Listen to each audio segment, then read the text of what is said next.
Hello everyone. हम पढ़ रहे थे chapter number 5 friction. Last video में हमने टेक्स्ट बुक क्वेश्चन आंसर्स पूरे कर लिए थे और आज हमें एक्स्ट्रा क्वेश्चन स्टार्ट करने थे। तो सबसे पहले देखते हैं हमारे very short answer questions. Why are wheels of vehicles made circular? जो व्हीकल्स की व्हील्स है उन्हें सर्कुलर क्यों बनाया जाता है? तो अगर हम उन्हें सर्कुलर बनाएंगे तो क्या होगा कि वो रोलिंग फ्रिक्शन में कन्वर्ट हो जाएंगे। जो स्लाइडिंग फ्रिक्शन है, अगर हम किसी और शेप की व्हील्स लगाते हैं तो इनमें स्लाइडिंग फ्रिक्शन होगा, और अगर हम सर्कुलर व्हील्स बनाते हैं तो उनमें क्या होगा, रोलिंग फ्रिक्शन होगा। और हमें पता है rolling friction is less than sliding friction, तो मतलब व्हील्स क्या करते हैं, वो रोलिंग फ्रिक्शन को एग्जिस्टेंस में लाते हैं। और बाकी अगर कोई शेप, अगर आप इमेजिन करें अगर कोई और शेप हो टायर की या किसी भी व्हील की व्हीकल के, तो क्या वो मूव कर पाएगी? बिल्कुल भी मूव नहीं कर पाएगी, क्योंकि उसमें स्लाइडिंग फ्रिक्शन होगा। वो टायर जो है वो रोटेट ही नहीं होगा अगर किसी और शेप का बना दें हम। Next, what is the direction of force of friction acting on a moving object? तो जो डायरेक्शन होती है फ्रिक्शनल फोर्स की, वो हमेशा अपोजिट होती है to the direction of moving object. मतलब अगर ऑब्जेक्ट इस डायरेक्शन में मूव कर रहा है तो फ्रिक्शन हमेशा इस डायरेक्शन में एक्ट करेगी, और वाइस वर्सा इस डायरेक्शन में अगर हम उसे स्टार्ट करते मूव कराना तो वो इस डायरेक्शन मूव करेगी फ्रिक्शन। नेक्स्ट हमारा third question, why does the match stick catch fire when rubbed on a rough surface of the box? तो ये शायद मैंने आपको पहले ही बताई थी बात, कि जब हम फ्रिक्शन प्रोड्यूस करते हैं दो सरफेस के बीच में तो हीट रिलीज होती है। तो जब हम मैच स्टिक को रब करते हैं किसी भी रफ सरफेस से, जो उसका बॉक्स का जो साइड वाला रफ सरफेस होता है उस पर रब करते हैं, तो फ्रिक्शन प्रोड्यूस होता है। फ्रिक्शन से हीट प्रोड्यूस होती है। अब वो हीट होती तो काफी मामूली सी है, लेकिन जो मैच स्टिक के आगे जो केमिकल्स लगे होते हैं वो इजीली उतने ही टेम्परेचर से वो हो जाते हैं, क्या कहते हैं, बर्न हो जाते हैं। तो friction, due to friction between the stick and the rough surface, the matchstick catches fire. अब बीच में एक लाइन ऐड कर सकते हैं, due to friction between the stick and rough surface heat is generated, यहाँ पे लिख लेना heat is generated, and so a matchstick catches fire. Next, give one example where ball bearing is used. Ball bearings कहाँ use होती हैं? Ceiling fan में। थोड़ा genuine सा अगर हम एग्जांपल बोलें तो हमें फिजिट स्पिनर्स लिखने थोड़े जेन्युइन नहीं लगेंगे, हम बेसिकली लिख सकते हैं ceiling fans. Next, why is it difficult to walk on the wet marble floor? Wet marble floor मतलब मार्बल का फ्लोर है और ऊपर से गीला भी है, तो उसमें चलने में थोड़ी सी दिक्कत होती है, हम फिसलते हैं बहुत ज्यादा उस पर। तो इसका रीजन क्या है? पहले तो मार्बल ऑलरेडी इतना स्मूथ सरफेस है, उसके ऊपर अगर हम पानी डाल दें तो बचा कुचा फ्रिक्शन भी बिल्कुल खत्म हो जाता है। एकदम लेस फ्रिक्शन, नेग्लिजिबल फ्रिक्शन हम कह सकते हैं उसमें वहां पे होता है, और इसीलिए वहां पे मूव करना भी डिफिकल्ट होता है, because we know that friction की वजह से हम मूव कर पाते हैं। अब फ्रिक्शन नहीं होगा तो हम मूव भी नहीं कर पाएंगे। Next, why does a jar of mixer becomes hot when it runs for few minutes? इसका भी सेम आंसर है जो अभी हमने थोड़ी यहाँ पे पढ़ा था। इसका जो आंसर था वही इसी का आंसर है, कि फ्रिक्शन की वजह से हीट जनरेट होती है, वो गर्म हो जाता है फ्रिक्शन की वजह से। क्यों क्यों गर्म होता है? Due to friction. Next, what is drag? Drag क्या होता है? तो ये सिर्फ एक कंफ्यूज करने के लिए क्वेश्चन पूछ सकते हैं। मैंने आपको बताया था कि फ्लूइड फ्रिक्शन को हम ड्रैग भी कहते हैं। तो बस आपको फ्लूइड फ्रिक्शन की डेफिनेशन बतानी है। The frictional force exerted by liquids is drag. यहाँ पे लिक्विड्स की जगह फ्लूइड्स लिख देना, या फिर लिक्विड्स के साथ ऐड कर देना लिक्विड्स एंड गैसेस, और आप इकट्ठे से लिख सकते हैं फ्लूइड्स इज कॉल्ड ड्रैग। यहाँ पे नीचे लिखा है what are fluids, gases and liquids collectively are called fluids. क्या? गैसेस और लिक्विड्स को जब हम एक साथ एक सब्सटेंस में लेते हैं उसे हम कहते हैं fluids. Next, how can fluid friction be minimised? यहाँ पे स्पेलिंग की थोड़ी गलती हो गई। फ्लूइड फ्रिक्शन को हम कैसे मिनिमाइज कर सकते हैं? By giving suitable shapes two bodies. हम उन्हें सूटेबल शेप्स देते हैं बॉडीज को, ताकि वो फ्लूइड में इजीली मूव कर सके, फ्रिक्शन को कट कर सके, और उस शेप को हम कहते हैं streamline shape. Next 10th question थोड़ा इंपॉर्टेंट है, can we reduce friction to zero? तो क्या हम किसी भी जगह पे फ्रिक्शन जीरो कर सकते हैं? तो इसका आंसर नो है। बाकी अगर मैं आपको थोड़े से एक्स्ट्रा नॉलेज की बताऊं, जो साइंटिस्ट वगैरह होते हैं वहां पे वो एक आर्टिफिशियली, मतलब अपने आप से मैन मेड हम कहें तो एक एरिया वो बना सकते हैं, जिसमें हम क्या करते हैं, वैक्यूम क्रिएट कर देते हैं। जब भी हम वैक्यूम क्रिएट कर देते हैं किसी चेंबर में तो उसमें एयर नहीं होती। तो हम किसी सरफेस को जब नीचे को लाएंगे, ऐसे नीचे फेंकेंगे, तो जब वो इस सरफेस के अंदर आएगा तो उसके उसके अंदर बिल्कुल भी फ्रिक्शन नहीं होगी। यहाँ पे कोई फ्रिक्शन नहीं होगी। जहाँ पे इस एरिया में जो अंदर आएगा वो उसमें बिल्कुल फ्रिक्शन महसूस नहीं होगी। मतलब बस इस एरिया ऐसा होगा जहाँ पे वैक्यूम क्रिएट है, वहां पे फ्रिक्शन नहीं होगा। बस आपको बाकी याद रखना है कि अगर क्या हम लोग फ्रिक्शन को रिड्यूस कर सकते हैं जीरो में, तो इसका आंसर आप नो ही लिखेंगे, no. Next, why are the worn out tyres discarded? मतलब जो वोन आउट टायर्स होते हैं, मतलब जो काफी पुराने हो जाते हैं, जो एकदम घिसड़ जाते हैं, रगड़ जाते हैं टायर्स, वो उन्हें बदलना पड़ता है। तो ऐसा क्यों होता है? The worn out tyres are discarded because their treads are worn off. जो उनके ट्रेड्स होते हैं, मतलब जो उनके डिजाइन से बने होते हैं, मैं कहूँ, आपने देखा है ना टायर्स के ऊपर अलग अलग डिजाइन होते हैं, तो that are not just for show कि ये अच्छा दिखे टायर। वो एक्चुअली इसलिए लगाए जाते हैं ताकि उनमें फ्रिक्शन बना रहे, वो अच्छे से रोड पे मूव कर सके, उनमें स्लिप, मतलब वो स्लिप ना हो सड़कों पे। तो ट्रेड्स, जब उनके ट्रेड्स जो होते हैं वो वॉर्न ऑफ हो जाएंगे, तो इसमें क्या होता है, उनकी जो इफेक्टिवनेस होती है फ्रिक्शन प्रोवाइड करने की, जो इफेक्टिवनेस होती है वो कम हो जाती है, उसमें लिमिट आ जाती है वो एक पर्टिकुलर अमाउंट तक फ्रिक्शन नहीं दे पाता, टायर्स स्लिप करने लग जाते हैं। Second, give some examples to show that friction provides heat. तो हमें इसमें कुछ नॉर्मल से एग्जांपल देने हैं कि फ्रिक्शन से हीट प्रोड्यूस होती है। तो बहुत बेसिक एग्जांपल होता है कि हम सर्दियों में अपने हाथ रब रब करते हैं तो हमें थोड़ी गर्माहट होती है। आधे से ज़्यादा जो लोग करते हैं उनको रीज़न नहीं पता होता कि ऐसा क्यों होता है। तो इसका रीज़न ये होता है कि हमारे हाथों में फ्रिक्शन प्रोड्यूस होती है, और वो फ्रिक्शन जो प्रोड्यूस होती है उससे हीट आती है। आप इसे वीडियो को देखते देखते अपने हाथ रगड़िए, थोड़ी देर आपको गर्म लगने लगेंगे अपने हाथ। काफ़ी कॉमन है। Next, rubbing of match stick on rough surface to make fire. हम देखते हैं पुराने ज़माने के लोग कैसे आग जलाते थे। एक लकड़ी यहाँ रखते थे, एक लकड़ी नीचे रखते थे, और ऐसे ऐसे रब करते रहते थे। उससे क्या होता था कि यहाँ पे फ्रिक्शन, इस एरिया में फ्रिक्शन प्रोड्यूस होती थी, और कंटिन्यूस फ्रिक्शन प्रोड्यूस होने की वजह से गर्मी बढ़ती थी, और एक पर्टिकुलर टेम्परेचर पे वो सरफेस में आग लग जाती थी। सिमिलरली मैच स्टिक को भी जब हम रफ सरफेस पे वो करते हैं, रब करते हैं, तो उसमें भी आग लग जाती है। Third, jars of mixers become hot on continuously rotating. ये अभी जो हमने ऊपर एक क्वेश्चन पढ़ा था कि जार्स जो होते हैं मिक्सर्स के, जब वो कंटिन्यूसली घूमते हैं तो वो भी गर्म हो जाते हैं। That is also an example of heat produce due to friction. Third, why is it easier for fish to swim in water? Fish के लिए स्विम करना वाटर में इतना इजी क्यों होता है? क्योंकि हमने देखा है हम इतने बड़े होते हैं तब भी हम पानी के अंदर इतना इफेक्टिवली स्विम नहीं कर सकते, जबकि जो फिशेज होती हैं वो इतनी छोटे होने के बावजूद भी इतने हाई प्रेशर के पानी को कट कर सकती हैं इजीली। तो इसका रीजन है कि आपने फिश की शेप देखी हो तो फिश की बॉडी बहुत ही पतली होती है और इस शेप में होती है कुछ, और ये शेप कौन सी है? It is streamline shape. तो स्ट्रीमलाइन शेप होने के कारण जो फिशेज हैं वो इजीली वाटर के फ्लो को कट कर देती हैं। क्यों? उसमें फ्रिक्शन लेस प्रोड्यूस होता है।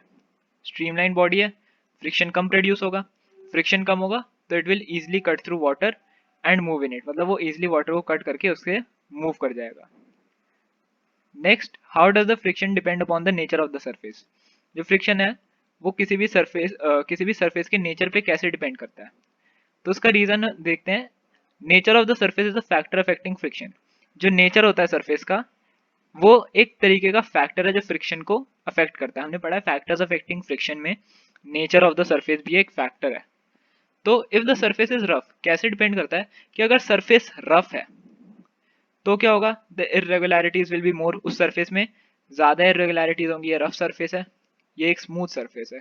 स्मूथ सरफेस में भी थोड़ी थोड़ी होती है लेकिन बहुत कंपेरेटिवली बहुत कम होती है, होती तो है लेकिन बहुत कम। तो सरफेस रफ है तो इरेगुलरिटीज बहुत ज्यादा होंगी। अब इरेगुलरिटी ज्यादा है तो इंटरलॉकिंग ज्यादा होगी, और इंटरलॉकिंग ज्यादा होगी तो फ्रिक्शन भी ऑफ कोर्स बढ़ जाएगा। स्मूथ सरफेस का मैंने आपको बताया इंटरलॉकिंग बहुत कम होती है, बहुत कम इरेगुलरिटीज होती हैं, और इसीलिए फ्रिक्शन जो है वो डिक्रीज हो जाता है। सो ऐसे ही डिपेंड करता है, रफ सरफेस पे फ्रिक्शन इंक्रीज, स्मूथ सरफेस पे फ्रिक्शन डिक्रीज। तो ये चीज आपको याद रखनी है। Fifth, what factors affect fluid friction? Fluid friction को तीन चीजें अफेक्ट करती हैं, तीन फैक्टर्स मैं कहूंगा। फर्स्ट होता है स्पीड ऑफ द ऑब्जेक्ट, कि ऑब्जेक्ट किस स्पीड से मूव कर रहा है। लेकिन मैं इसे यहाँ पे नहीं छोड़ सकते, हम मतलब इसे यहाँ नहीं छोड़ सकते। अगर हम इतना पॉइंट लिखेंगे तो हमारा हाफ मार्क्स कट जाएगा। हमें पूरा लिखना है विद रिस्पेक्ट टू फ्लूइड, कि उसकी स्पीड कितनी है विद रिस्पेक्ट टू फ्लूइड। मतलब क्या हुआ इसका? मान लो वाटर में कोई चीज चल रही है। अब वाटर स्टेबल है, वाटर में लहरें वगैरह कुछ नहीं है, कहीं को भी फ्लो नहीं हो रहा। तो ये यहाँ पे एक सब्सटेंस जा रहा है, ठीक है, इसकी स्पीड है 10 किलोमीटर। ठीक है, तो हम इसकी स्पीड को 10 ही लेंगे। लेकिन अब मान लो वाटर फ्लो होना शुरू कर जाए अपोजिट डायरेक्शन में, ऐसे 5 किलोमीटर की स्पीड पे, 5 किलोमीटर पर सेकेंड की स्पीड से ऐसे मूव करना शुरू हो जाए, तो इसकी जो रिलेटिव स्पीड हो जाएगी वो सिर्फ 5 किलोमीटर पर आवर बचेगी। क्यों? क्योंकि वाटर इस तरफ फ्लो कर रहा है, ये इस तरफ मूव कर रहा है, तो इसकी जो स्पीड है वो कंपेरेटिवली डिक्रीज हो जाएगी। अगर आपको ये वाला एग्जांपल समझ नहीं आया तो आप इसे रहने दे सकते हैं, आप बस इसे याद कर लीजिए कि हमें स्पीड देखनी है विद रिस्पेक्ट टू वाटर की, वाटर या फ्लूइड की, फ्लूइड की स्पीड कितनी है उस रिस्पेक्ट में ऑब्जेक्ट की स्पीड कितनी है। एक ये फैक्टर होता है। सेकंड होता है shape of the object, object की शेप कैसी है, स्ट्रीमलाइन शेप है या फ्लैट शेप है, कैसी शेप है उसकी, उस पर डिपेंड करता है। और third nature of the fluid, उस फ्लूइड का नेचर कैसा है, वो फ्लूइड गाढ़ा है, काफी हल्का है, कम डेंस है, डेंसिटी में कहूँ एक तरीके से कि नेचर ऑफ द फ्लूइड में क्या जाता है उसकी डेंसिटी कितनी है। सिक्स्थ, इसमें हमें 3 पॉइंट्स पढ़ लिए, तीनों पॉइंट आपको याद रखने हैं, ये भी थोड़ा सा इंपॉर्टेंट क्वेश्चन है, फैक्टर्स अफेक्टिंग फ्लूइड फ्रिक्शन। बस आप ये वाला पॉइंट थोड़ा सा ध्यान रखना, अगर आपको ये समझ ना आया हो तो आप ये याद कर लीजिए। बाकी मेरा कहने का मतलब यही था कि speed of the object with respect to fluid, कि वो ऑब्जेक्ट की स्पीड कितनी है फ्लूइड की स्पीड के हिसाब से। Next, how brakes stop moving bicycle and automobiles. जो ब्रेक्स हैं, ऑटोमोबाइल्स कहते हैं सॉरी, ब्रेक्स जो होती हैं वो मूविंग बाइसिकल्स को और ऑटोमोबाइल्स को स्टॉप कर देती हैं। तो ऐसा क्यों होता है? When we press the brake lever, जब हम ब्रेक के लीवर को प्रेस करते हैं तो जो ब्रेक पैड्स हैं, ब्रेक पैड्स होते हैं ऐसे, ये टायर है ना अगर, तो उसके ऐसे ब्रेक पैड्स लगे रहते हैं साइडों में, जो उसकी रिम्स होती हैं, ये जो बीच का एरिया होता है, और ये मतलब ऐसे होता है, कुछ ऐसे होता है रफली, एक टायर ऐसे होता है, तो उसके इस तरफ और इस तरफ थोड़े से दूर ऐसे दो पैड्स लगे होते हैं। तो जैसे ही हम ब्रेक का लीवर दबाते हैं वो पैड्स एकदम से इसके रिम में आ जाते हैं, ठीक है, वो उसके रिम को, मोशन को ऑफ द रिम को अरेस्ट कर लेते हैं, मतलब वो उसे ऐसे दबा देते हैं साइड से, यहाँ से और यहाँ से ऐसे दबा देते हैं, जिससे वो मूव करना बंद हो जाता है। आप इसे रिलेट कर सकते हैं, अगर आपको ऐसे समझ ना आ रहा हो, आप कोई स्पिनर घुमाए अपने हाथ में, ठीक है, वो रोटेट कर रहा है, फिर अपनी फिंगर्स को, उसके जो वो पार्ट जो घूम रहा है, अपनी फिंगर्स को उस पे ऐसे जाके प्रेस कर दें, तो क्या होगा, वो रुक जाएगा। मतलब अगर उसकी किसी भी ब्लेड पे हम ऐसे पिंच कर दें, उसे रोक दें, तो वो रुक जाएगा। सिमिलरली होता है टायर्स में, टायर्स घूम रहे हैं, जैसे हम ब्रेक लगाएंगे वो भी जो पैड्स हैं उसके साइड में, वो उसे पिंच कर लेंगे, ऐसे अरेस्ट कर लेंगे, और उसकी मोशन रुक जाएगी। और वो रुकी क्यों मोशन? ड्यू टू फ्रिक्शन, उस पैड के बीच में और उन टायर के रिम्स के बीच में फ्रिक्शन प्रोड्यूस हुआ, और उस फ्रिक्शन ने व्हील को रोक दिया। जस्ट लाइक आप इसे रिलेट कर सकते हैं जब आप कोई स्पिनर घुमा रहे हो। नेक्स्ट हमारा आता है seventh question, why are the soles of shoes and tyres of vehicle grooved. जो शूज के सोल्स होते हैं उन्हें ग्रूव किया जाता है, टायर्स ऑफ व्हीकल्स को ट्रेड किया जाता है। तो ऐसा क्यों होता है, ग्रूव क्यों किए जाते हैं? To provide better grip on the floor और रोड्स टू मूव सेफली। हम उसे इसलिए ग्रूव करते हैं क्योंकि ग्रूव करने से फ्रिक्शन जो है वो इंक्रीज होता है, फ्रिक्शन इंक्रीज होता है तो हमारी बेटर ग्रिप बनती है फ्लोर्स पे और रोड्स पे, और उस बेटर ग्रिप की वजह से हम इजिली मूव कर पाते हैं। नेक्स्ट हमारा आता है long answer questions. First, explain increasing and decreasing friction with suitable examples. हमें इंक्रीजिंग फ्रिक्शन और डिक्रीजिंग फ्रिक्शन को एक्सप्लेन करना है। तो इंक्रीजिंग फ्रिक्शन क्या होता है, मतलब इंक्रीजिंग फ्रिक्शन हम कैसे करते हैं, फ्रिक्शन को इंक्रीज कहाँ कहाँ इसके यूज आते हैं और हम कैसे कैसे उसे इंक्रीज करते हैं। तो सोर्स जो होते हैं हमारे शूज के और टायर्स के, उन्हें ग्रूव्ड और ट्रीट किया जाता है, मतलब ग्रूव किया जाता है शूज को और ट्रीट किया जाता है टायर्स को, to increase friction and provide better grip on the floor. इससे क्या होता है, फ्रिक्शन इंक्रीज होती है और फ्लोर पे बेटर ग्रिप बनती है। Friction is increased by using brake pads in the brake system of bicycles and automobiles. Bicycle और ऑटोमोबाइल्स में ब्रेक पैड्स लगाए जाते हैं, उससे फ्रिक्शन इंक्रीज होता है, और फ्रिक्शन इंक्रीज होने की वजह से वो एकदम स्टॉप पे आ जाती है। ये दो तो अभी हमने ऊपर क्वेश्चन पढ़े, उन्हीं के ये दो पॉइंट्स बन गए। जिमनास्ट जो होते हैं वो अपने हाथों पे कोर्स सब्सटेंस लगाते हैं। रोड्स जो होती हैं उन्हें रफ बनाया जाता है। क्रिकेट बैट के हैंडल्स भी रफ बनाए जाते हैं। तो ऐसा ये सारी चीजें क्यों होती हैं, ताकि जो चीज उनके कांटेक्ट में आ रही है, जिमनास्ट के कांटेक्ट में उसके हाथ आ रहे हैं उस पोल से, तो उनके हाथों में रफनेस आ जाती है, तो इसलिए वो बेटर उसे ग्रैब कर सकते हैं। रोड्स को रफ बनाया जाता है ताकि जो टायर्स उन पे मूव कर रहे हैं वो ज्यादा स्लिप ना करें।